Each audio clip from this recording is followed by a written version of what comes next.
광고는 여기까지입니다. 지금은 하나님의 말씀을 듣는 시간입니다. 오늘 함께 나눌 하나님 말씀은요, 구약성경 신명기 6장 4절로부터 7절까지 말씀입니다. 신명기 6장 4절로부터 7절입니다. 짧은 구절인데요, 같이 한 목소리로 읽으면 좋겠습니다. 같이 읽습니다. 시작. 이스라엘아 들으라. 우리 하나님 여호와는 오직 유일한 여호와이시니 너는 마음을 다하고 뜻을 다하고 힘을 다하여 내 하나님 여호와를 사랑하라. 오늘 내가 내게 명하는 이 말씀을 너는 마음에 새기고 내 자녀에게 부지런히 가르치며 집에 앉았을 때에든지 길을 갈 때에든지 누워 있을 때에든지 일어날 때에든지 이 말씀을 강론할 것이며. 아멘.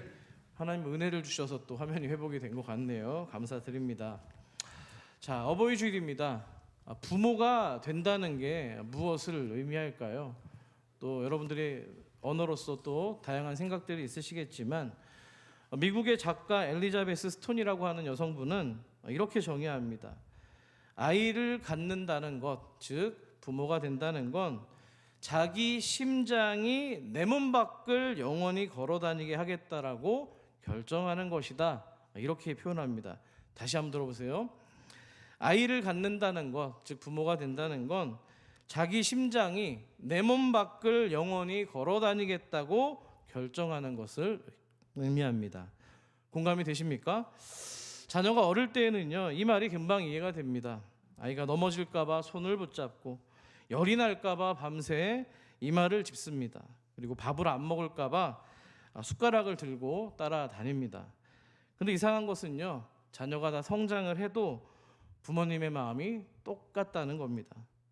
자녀가 부모보다 키가 더 이만큼이나 자라고 직업도 생기고 가정까지 꾸렸는데, 이제는 부모님의 손을 붙잡아주는 나이가 되었음에도 불구하고 우리 부모님의 마음은 여전히 물가에 내놓은 애처럼 자녀들을 걱정합니다. 어릴 때는 밥은 먹었는지가 걱정이고, 길에서 넘어질까 걱정이고, 학교에서는 괜찮은지가 걱정입니다. 성장에서는 직장에서, 가정에서, 또 여러 관계 안에서 어려움은 없는지, 또 안쓰럽게 혼자 버티고 있는 것은 아닌지 마음에 노심초사합니다. 그러다 보면은요, 부모는 말이 많아집니다. 어린 자녀에게도, 다 큰 자녀에게도 마찬가지인데요. 근데 그 말이 좀 투박합니다. 표현이 좀 세련되지 못할 때도 있고, 같은 말을 반복할 때도 있습니다. 하지만 그 말 한마디 뿌리에는 사랑이 있고요, 부모의 기도가 담겨 있는 줄 믿습니다.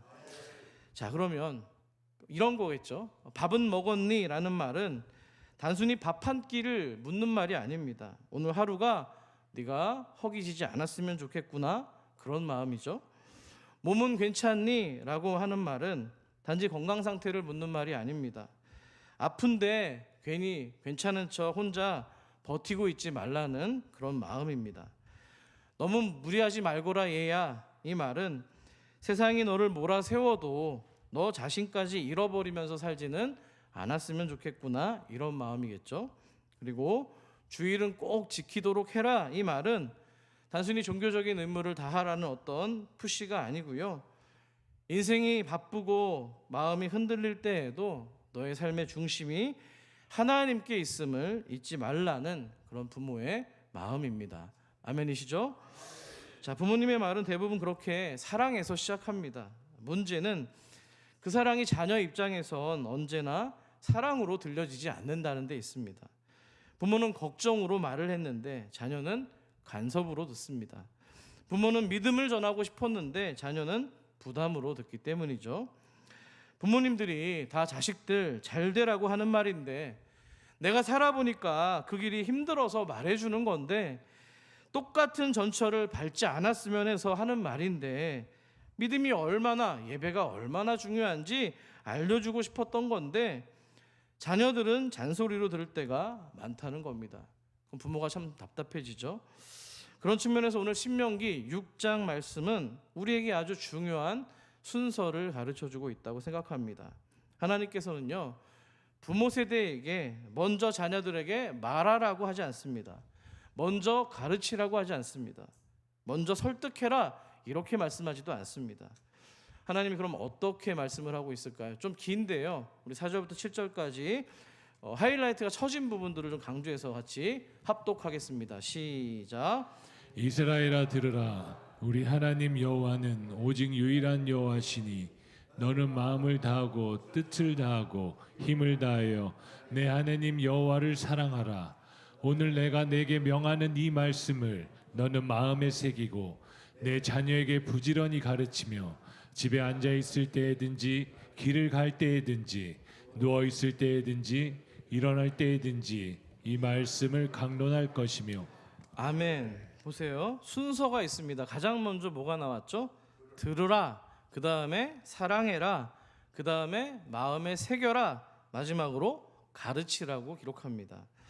그러니까 다음 세대에게 신앙을 물려주는 거, 믿음을 물려주는 일이 부모의 입에서 시작되는 것이 아니라 어디서요? 부모의 귀에서 시작되는 겁니다. 그래서 여러분, 믿음의 유산은 부모의 귀에서 시작되는 겁니다. 한번 우리 옆 사람과, 오늘 주보 제목인데요, 같이 한번 인사해 볼까요? 믿음의 유산은 부모의 귀에서 시작됩니다. 시작. 예, 카피가 굉장하지 않습니까? 촥 감기지 않아요? 그러니까 믿음의 유산이 자녀들에게 전해질 때 말이 아니라 먼저 듣는 부모의 귀에서 시작된다는 겁니다. 그래서 예배가 중요한 거예요. 자, 결국에 부모가 평소에 무엇을 듣고 사느냐가 결국 그 집안에 오고 가는 언어가 되는 겁니다. 세상에 어떤 불편하고 불안한 소리에 오래 머물면 사랑해서 하는 말 안에도 걱정이 많이 묻어나고요. 비교하는 소리에 익숙해지면 자녀를 위한다는 말 안에도 다른 사람의 속도와 기준을 들이대게 되는 겁니다. 성공만 강조하는 세상의 소리에 부모가 익숙해지면 격려하는 말에도 어느새 자녀들에게는 부담으로 들릴 때가 많다는 겁니다. 하지만 부모가 먼저 하나님의 말씀을 듣고 살면 그 나가는 말의 방향이 조금씩 달라지기 시작합니다.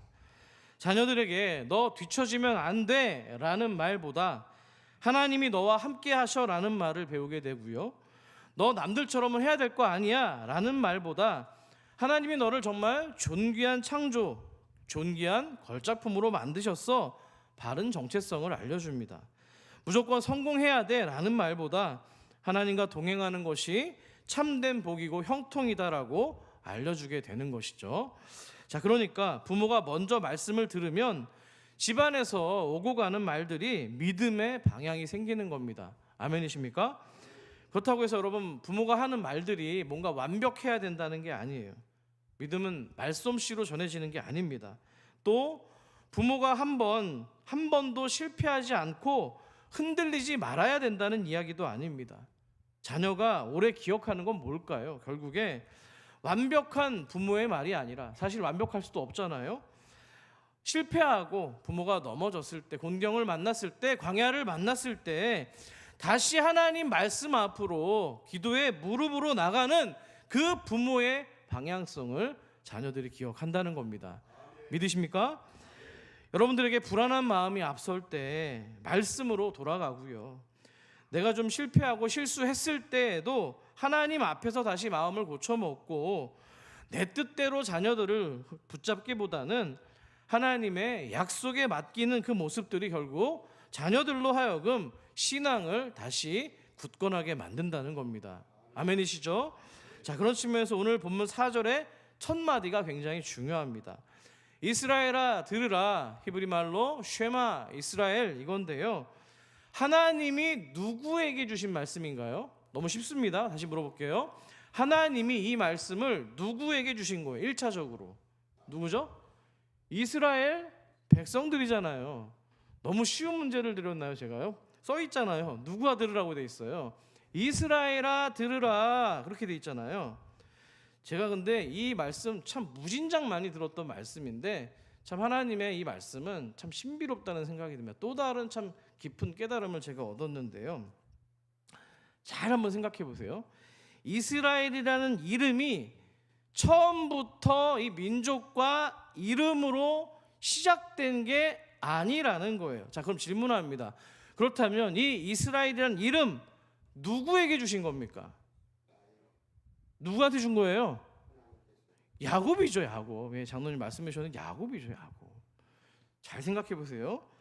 이스라엘 민족에게 처음 준 게 아니고요, 야곱에게 주신 거예요. 자, 그러면 이스라엘아 들으라는 말을 들을 때 여러분들이 오늘 단지 한 민족 이스라엘을 떠올릴 게 아니고요, 그 이름을 처음 받았던 야곱의 인생도 함께 떠올려야 된다는 거예요. 아멘이십니까? 저는 이 마음에 지혜를 주셔서 굉장히 은혜가 많이 됐어요. 뭐냐면은요, 야곱 즉 나중에 이스라엘의 이름으로 바뀌는 거잖아요. 야곱의 인생도 함께 떠올려야만 하나님이 주신 이 말씀의 의미가 풍성해지고 깊어지기 때문입니다. 믿으십니까? 자, 그럼 질문합니다. 여러분, 야곱이 어떤 사람입니까? 야곱은요, 태어날 때부터 뭐예요? 형의 발꿈치를 붙잡고 나온 사람입니다. 물론 애가 태어났는데 깐난쟁이가 뭔 뜻을 가지고 형을 붙잡았겠습니까? 하지만 성경은 그 작은 장면을 통해서 야곱의 인생을 미리 보기로 지금 보여주고 있는 거예요. 실제로 이 야곱이라고 하는 이름은 발 뒤꿈치라는 뜻이 있고요, 이게 좀 확장이 돼서 누군가의 뒤에서 붙잡다, 끌어내리다라는 의미를 가지고 있습니다. 자, 결국에 이 이름처럼 야곱은 뭔가를 붙잡으려고 하는 마음이 있었던 인생이에요. 그런데 그냥 욕심이 많은 인물이 아니라 야곱이 하나님께 대한 욕심이 있었어요. 하나님의 복을 원했습니다. 그러니까 무슨 의미예요? 하나님의 복을 가볍게 여긴 사람이 아니었다는 거예요. 그렇죠? 되게 중요하게 여겼던 사람이라는 겁니다. 자, 근데 문제는 복을 주시는 하나님을 기다리는 일에는 이 야곱이 서툴렀다는 거예요. 하나님이 주실 것을 믿고 기다리기보다는 자기 계산으로 먼저 움직일 때가 많았기 때문입니다. 하지만 하나님은 이런 야곱, 좀 어떤 모자란 야곱을 버리지 않으셨습니다. 자기 힘으로 복을 붙잡으려고 했던 야곱, 형의 분노를 피해서 도망쳤던 야곱, 하나님의 약속을 듣지만 그럼에도 여전히 자신의 불안과 자신의 어떤 계산 사이에서, 꾀 사이에서 흔들리던 그 야곱을 하나님은 어려움을 만날 때마다 계속 찾아오셨고요, 마침내 그에게 아까 말씀드렸던 것처럼 야곱이 아니라 어떤 이름을 줬다고요? 이스라엘이라고 하는 이름을 하나님께서 선물해 주신 겁니다. 자, 그렇기 때문에 이스라엘아 들으라 이 말씀은 단지 한 민족을 부르는 말로만 들리지 않습니다. 그 이름 안에는 야곱의 인생이 담겨 있기 때문입니다. 자, 그래서 오늘 이 신명기 6장을 저는 좀 야곱의 인생을 통해서 좀 한번 확인해 보고자 합니다. 신명기는 우리에게 여러분 들으라 말씀하고요, 야곱의 인생은 왜 우리가 먼저 들어야 되는지를 하나님께서 보여주기 때문입니다. 좀 새로운 각도에서 볼 수 있을 것 같은데요. 그래서 저는 특별히 오늘 어버이 주일에 이 말씀이 부모된 우리에게 이렇게 다가옵니다. 자녀에게 부모들아 먼저 말하기 전에 너희들이 먼저 하나님의 말씀을 들어라. 자녀들을 뭔가 야곱처럼 붙잡으려고 하기 전에 먼저 하나님의 약속을 신뢰해라.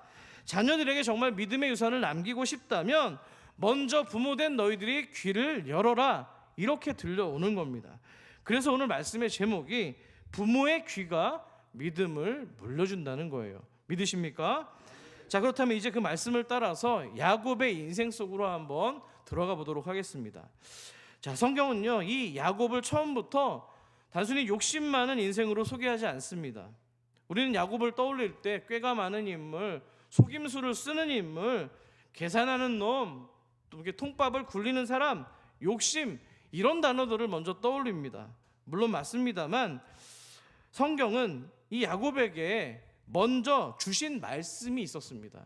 야곱이 어떤 사람이라고 먼저 주신 약속이 있었다는 거예요. 그러니까 야곱이라고 하는 사람의 꾀나 욕심보다도 먼저 하나님의 약속이 있었던 거예요. 야곱의 계산보다도 먼저 하나님의 말씀이 있었다는 겁니다. 왜요? 야곱이 어머니가 누굽니까? 누구죠? 리브가잖아요. 리브가 태중에 있을 때 하나님이 주신 말씀이 있었기 때문입니다.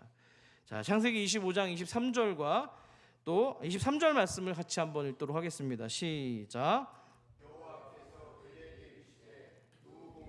내 태중에 있구나. 두 민족이 내 북중에서부터 나누이리라.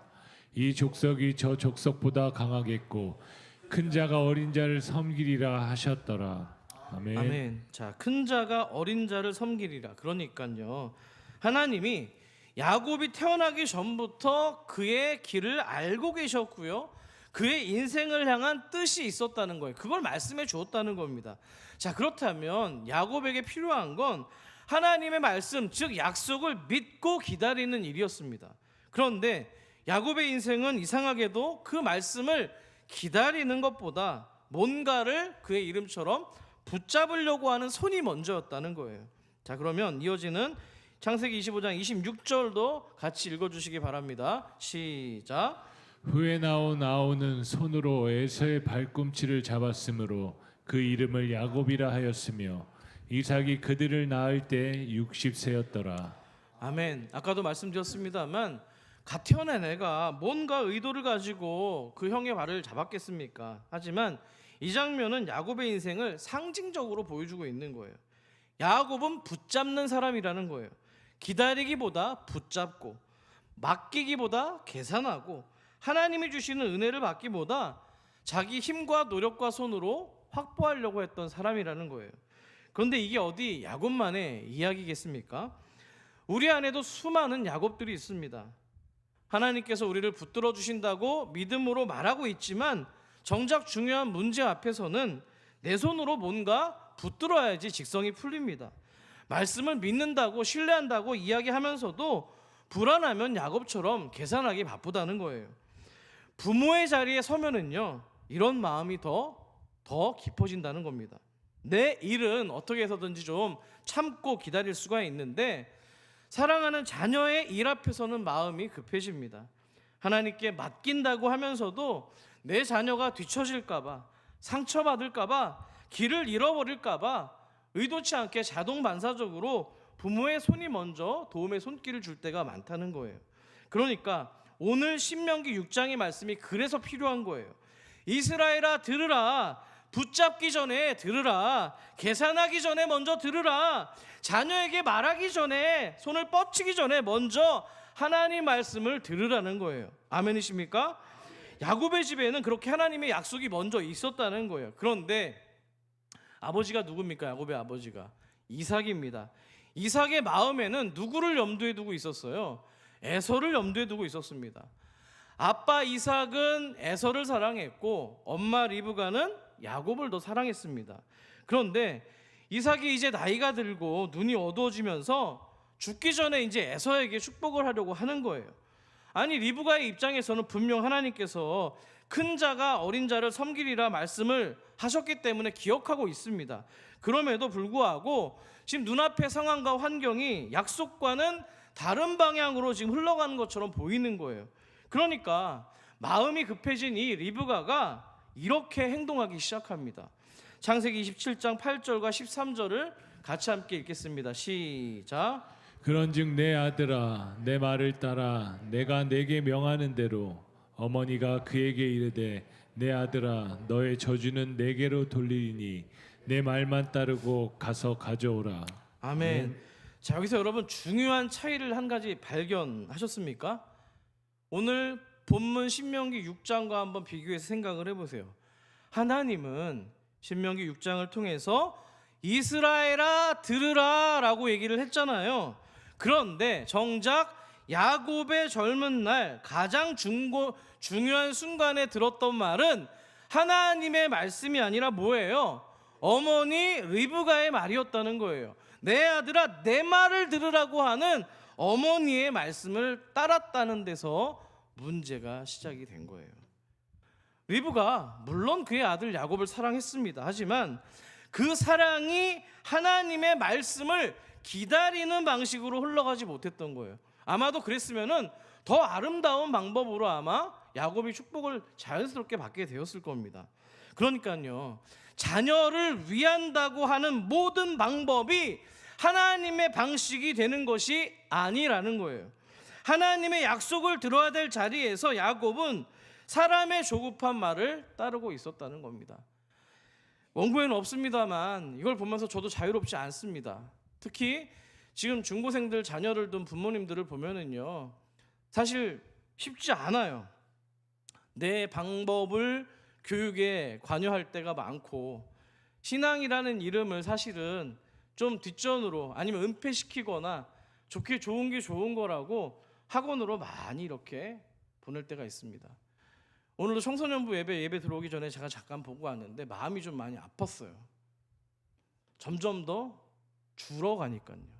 예배를 드리는 거에 어떤 날들이면은, 기념일들이 되면은 더 빠지는 횟수가 많아지고 있는 거예요.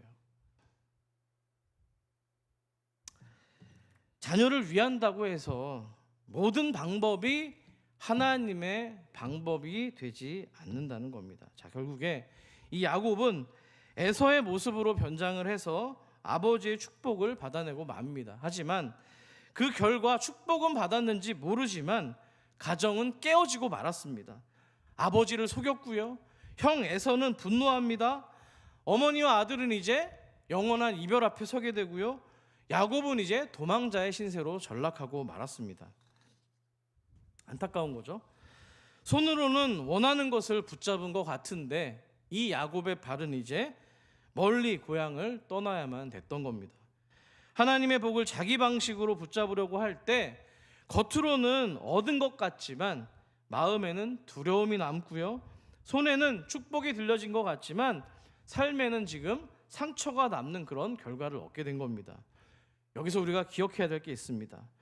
부모의 사랑도 말씀 앞에 서야 되는 거고요. 부모의 열심도 말씀 앞에 서야 되는 거고요. 부모의 염려와 걱정도 말씀 앞에 서야 되는 겁니다. 부모의 모든 입에서 나가는 말과 생각이 하나님의 말씀을 거쳐와야 된다는 거예요. 아멘이십니까? 내 생각 내가 아니고요. 하나님의 말씀을 거쳐와야 된다는 거예요. 그래야만 자녀들을 몰아붙이는 말이 아니라 하나님께 맡기고 축복하는 말이 된다는 겁니다. 안타깝게도 야곱의 집은 이 과정이 생략이 된 거예요. 사랑은 있었지만 급했고요. 약속이 있었음에도 불구하고 기다림이 부족했던 겁니다. 결국 이 야곱이 집을 떠나 삼촌 라반의 집으로 갑니다. 꾀라고 하면, 속임수라고 하면 더 고수인 사람이잖아요. 형 에서의 분노를 피해서 도망을 갔는데 더 고수를 만난 겁니다. 그래서 야곱의 길이 험난합니다. 낯설고 두렵습니다. 자, 그렇게 라반의 집으로 향해서 도망가던 날, 어느 날 날이 저물었습니다. 그가 머문 곳에서 돌을 베개 삼아서 잠을 청합니다. 그때 하나님이 야곱을 찾아와서 만나주시죠.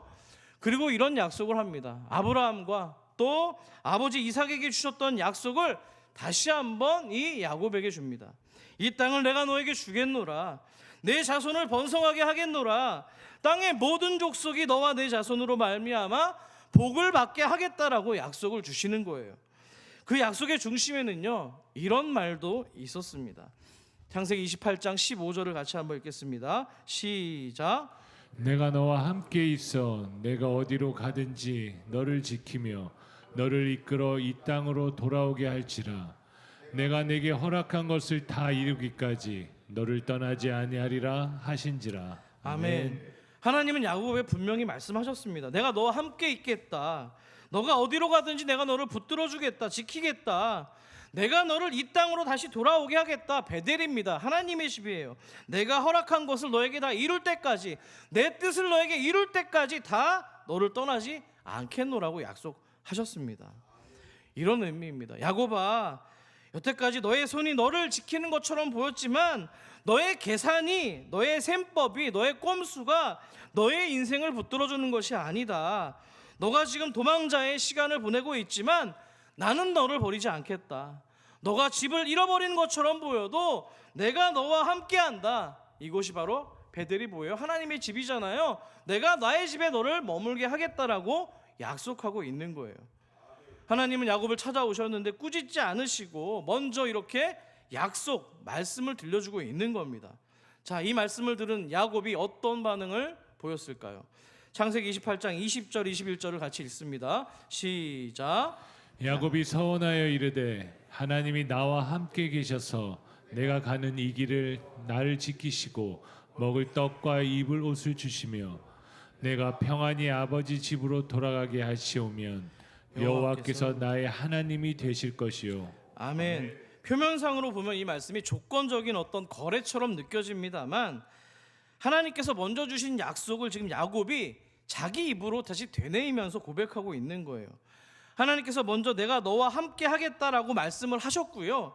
야곱은 그 말씀을 따라서 하나님이 나와 함께 계셔서 나를 지키시고 돌아오게 하실 거기 때문에 여호와는 나의 하나님이십니다. 이렇게 고백하고 있는 거예요. 물론 야곱이 아직 믿음이 완전한 사람은 아닙니다. 하지만 이날 밤부터 그의 인생 안에 하나님의 말씀이 들어오기 시작한 겁니다.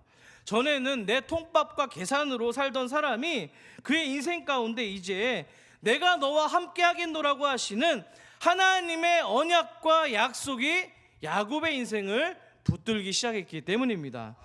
사랑하는 우리 산서울 여러분, 믿음은 그렇게 시작됩니다. 물론 한 번 말씀을 들었다고 해서 우리가 가진 모든 불안과 염려와 고난이 해소되는 것은 아닙니다만 이제는 하나님의 약속이 여러분의 상황과 여러분의 고난과 광야와 그것들 앞에서 여러분들을 먼저 붙들어주기 시작했다는 거예요. 이것을 믿으십니까? 그러니까 오늘 부모님들이 먼저 붙들어야 될 말씀도 내가 너와 함께 하겠다라고 하는 이 말씀인 거예요. 부모가 자녀를 사랑하기 때문에 자녀의 선택에 있어서도 방향에 있어서도 자꾸 미래도 우리의 어떤 간섭을 하려고 하는 경향이 있어요. 하지만 하나님은 먼저 부모에게 너가 간섭하려고 하는 그 너의 생각과 계획과 너의 손보다 내 약속이 더 크다라고 얘기하고 있는 거야. 이렇게 얘기하고 있는 거예요. 내가 너의 부모인 동시에 너의 아들, 딸도 너의 손주들도 그들에게 내가 부모이기 때문이다라고 말씀하고 있는 거예요. 아멘이십니까?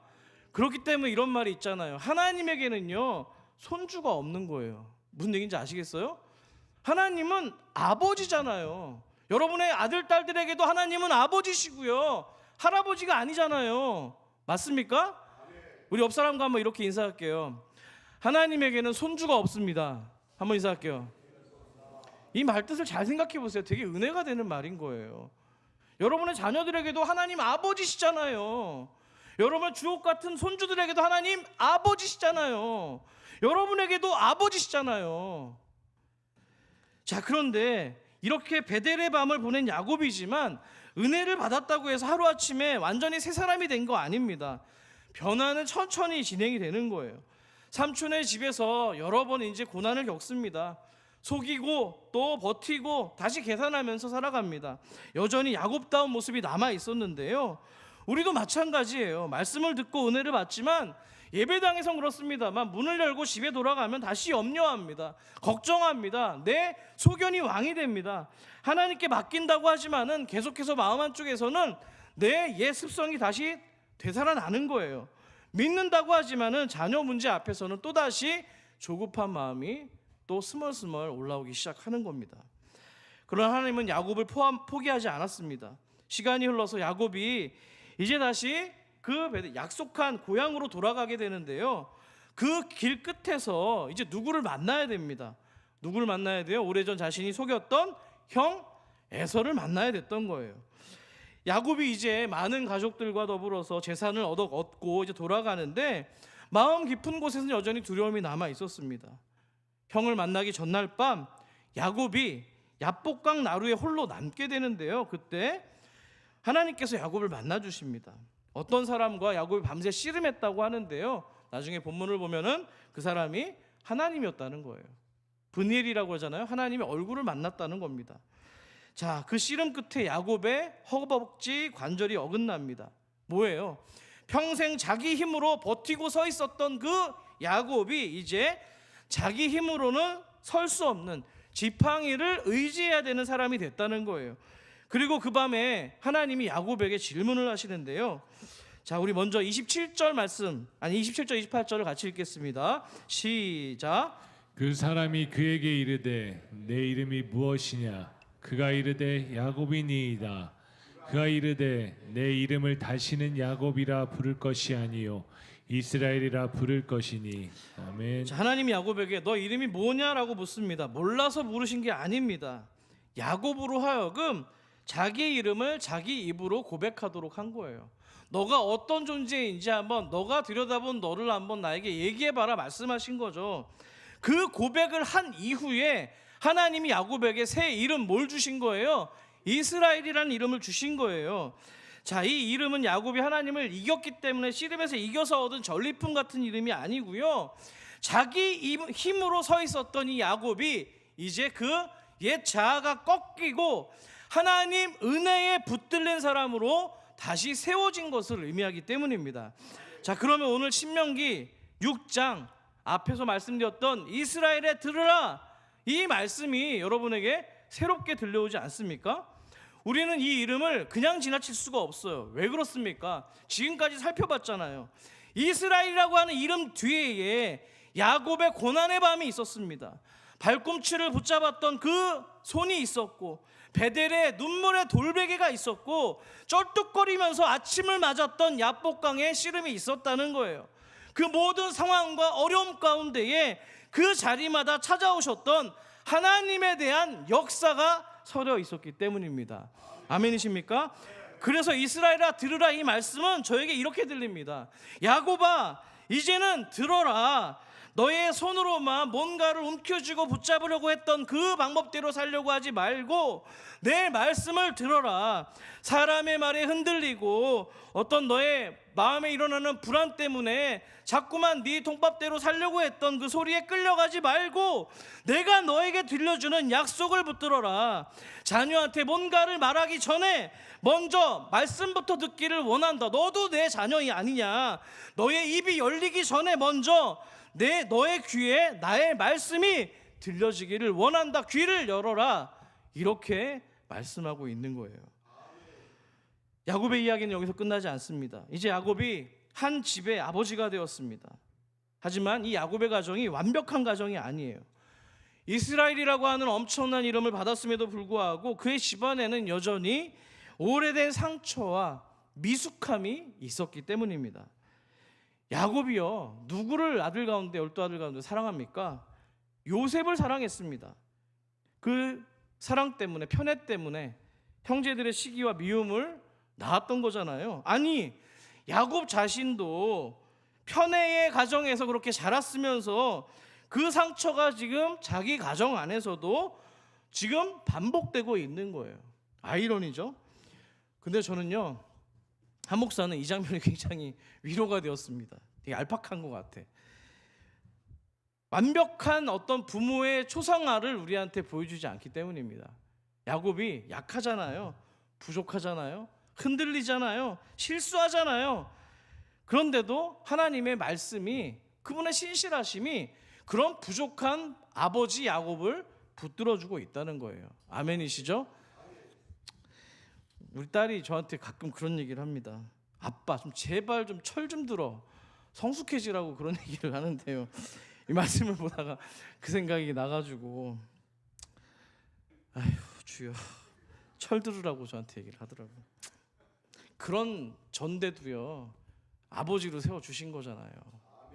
그냥 야곱의 모습이 얼마나 저한테 위로가 되겠어요. 자, 그러니까요, 부모가 완벽해서 믿음을 물려주는 게 아니에요.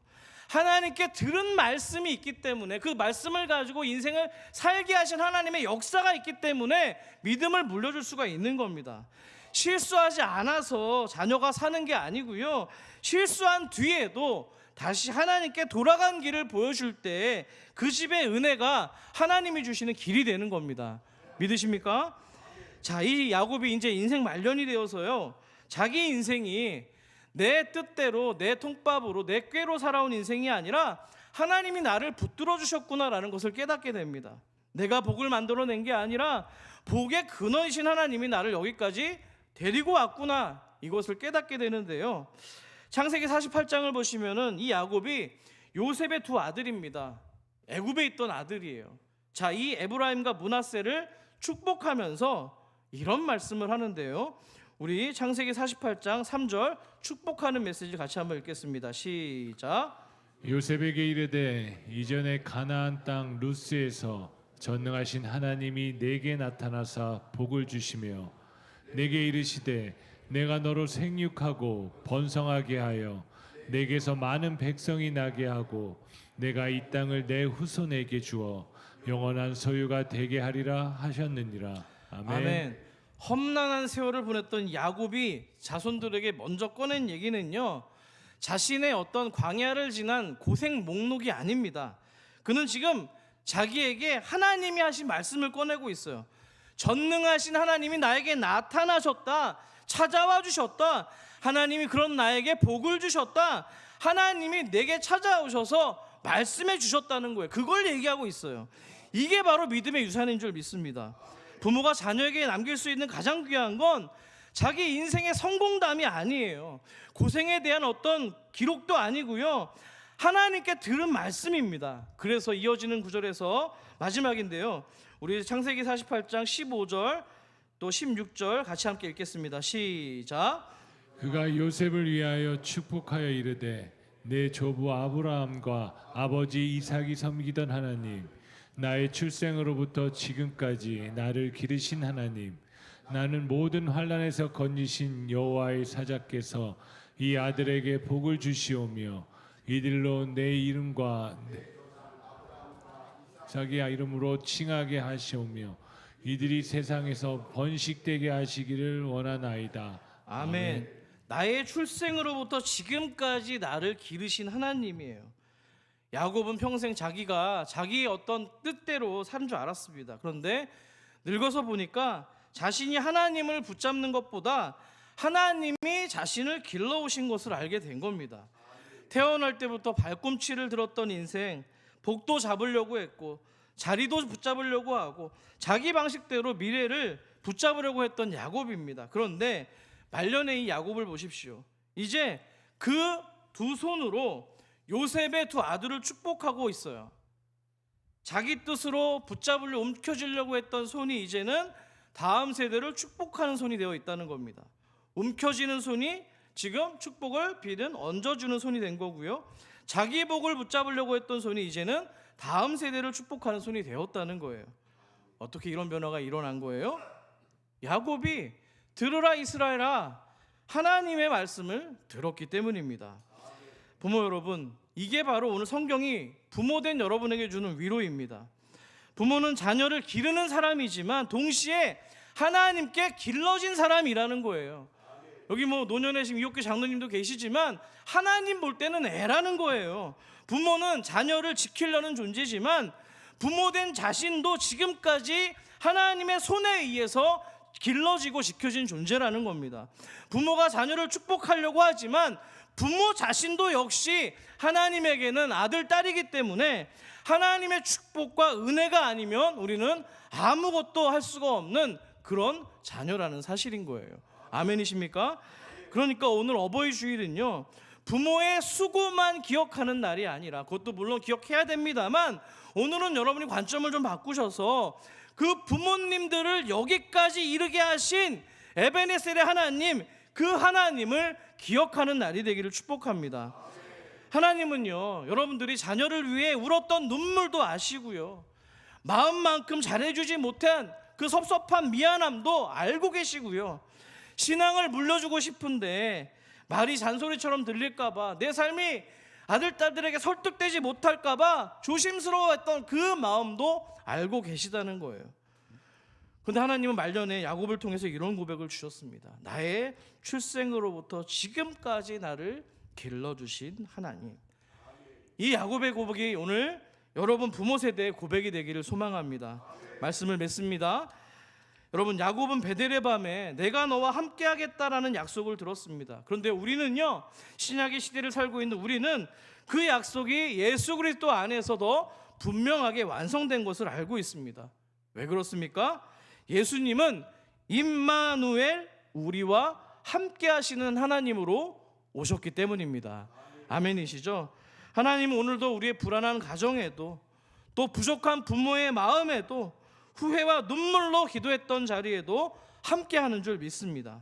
우리가 완벽해서 하나님의 자녀가 된 게 아니고요, 예수님께서 피를 흘리셨기 때문에 자녀가 된 겁니다.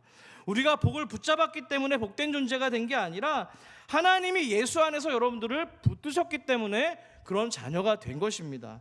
그러니까 여러분, 먼저 이 복을 붙드시기를 소망합니다. 내가 다 지켜야 된다는 불안한 말이 아니라 하나님이 우리와 함께 하신다는 이 믿음의 말을 붙잡으시고 자녀들에게 같은 말씀을 남겨주시기를 원합니다. 부모의 귀가 믿음을 물려주는 거예요. 하나님의 말씀을 들은 부모가 하나님의 말씀을 듣는 세대를 일으키는 줄 믿습니다. 하나님에게는 손자가 없습니다. 하나님은 부모의 하나님일 뿐만 아니라 자녀의 하나님이고요, 손주의 하나님이시기 때문입니다. 간절히 바라기는 이스라엘아 들으라, 이 말씀이 우리 부모님들의 귀에 먼저 들리고 우리 마음에 새겨지고 자녀들의 삶으로 이어지기를 간절히 축복합니다. 이 시간 찬양할 텐데요, 오늘 이 찬양을 꼭 했으면 좋겠다는 마음이 있었습니다. 여러분, 제가 딸을 뱃속에서 10달 동안 가실 때 날마다 불렀던 찬양입니다. 시편 121편에 대한 찬양인데요, 시편 찬양이에요. 여러분, 여러분의 자녀들과 손주에 대한 이 관점에서도 이 찬양을 불러야 되지만, 오늘 노년에 계신 우리 권사님들, 장로님들, 집사님들, 여러분들이 하나님께서 여러분을 지켜주시는 존재임을 생각하시면서 같이 찬양했으면 좋겠습니다.